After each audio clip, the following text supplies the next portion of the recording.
Assalamualaikum warahmatullahi wabarakatuh.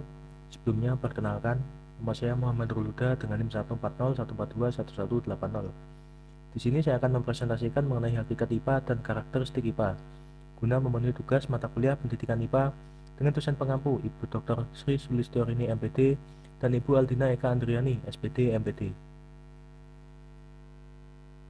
Baik, untuk yang pertama yaitu ada hakikat IPA. Istilah ilmu pengetahuan alam atau IPA dikenal juga dengan istilah sains.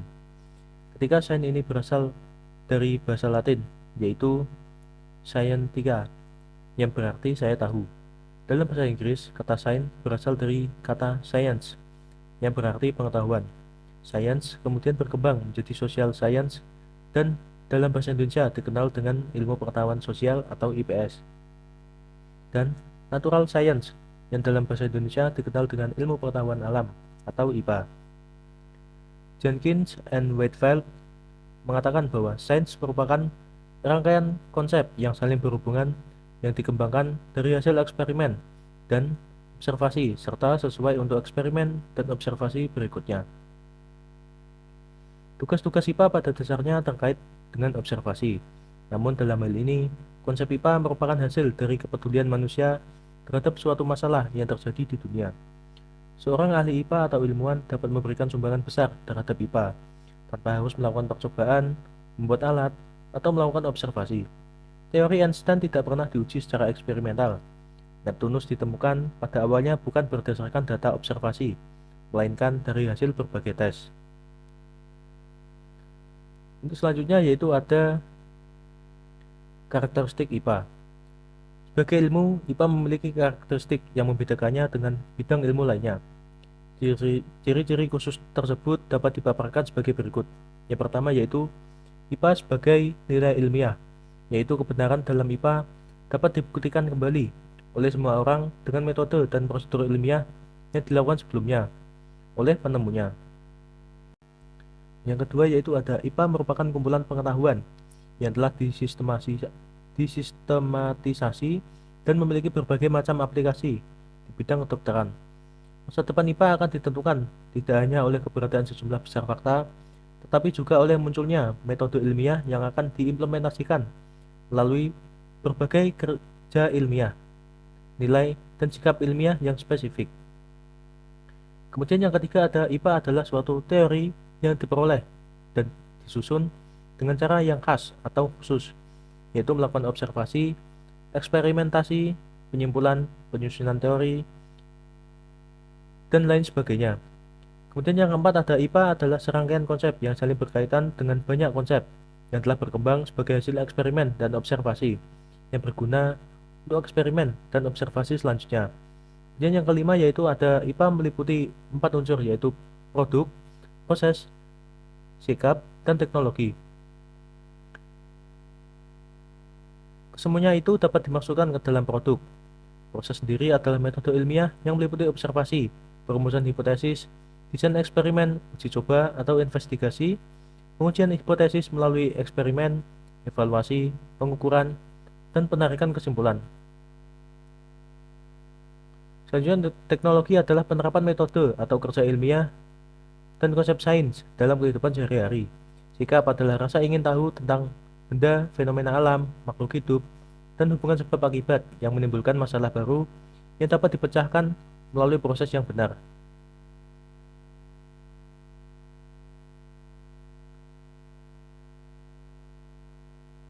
Baik, untuk materi selanjutnya yaitu ada 4 dimensi IPA. Pada hakikatnya IPA dapat dibagi menjadi beberapa sudut pandang, yaitu yang pertama dari segi produk, proses, pengembangan sikap, dan teknologi. Pembelajaran IPA memiliki dimensi proses, produk, dan pengembangan pengetahuan, serta IPA sebagai dimensi teknologi. Pentingnya dimensi ini tidak dapat diabaikan. Yakini bahwa proses pembelajaran IPA harus mencakup 4 dimensi IPA tersebut. Keempat dimensi tersebut yang pertama yaitu IPA sebagai produk.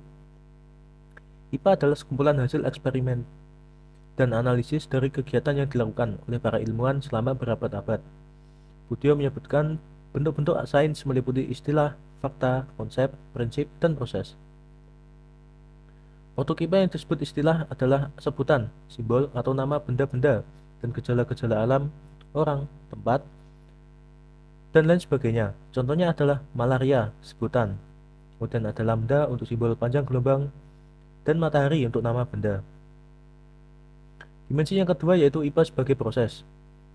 IPA sebagai sebuah proses yang mengajarkan masyarakat untuk berhati-hati dan gigih dalam menghadapi masalah di lingkungannya. Akibatnya, IPA sebagai proses untuk membangun suatu proses atau metode kerja untuk menghasilkan suatu produk kini dikenal sebagai proses ilmiah. Produk ilmiah akan diperoleh melalui proses ilmiah. Perwujudan ilmiah ini berupa kegiatan ilmiah yang disebut sebagai inquiry atau penyelidikan ilmiah. Kemudian yang dimensi yang ketiga yaitu ada IPA sebagai sikap. Sikap ilmiah adalah sikap tertentu yang diambil dan dikembangkan oleh ilmuwan untuk mencapai hasil yang diharapkan. Sikap-sikap tersebut diantaranya yaitu objektif dalam sebuah fakta, kemudian tidak langsung mengambil kesimpulan ketika tidak ada data yang cukup untuk mendukungnya.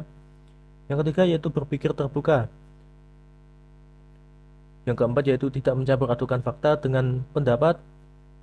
Yang kelima yaitu berhati-hati. Dan yang keenam adalah keinginan untuk menyelidiki atau rasa ingin tahu yang tinggi.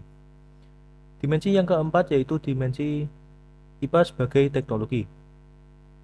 Sifat ilmu pengetahuan telah berubah dari waktu ke waktu.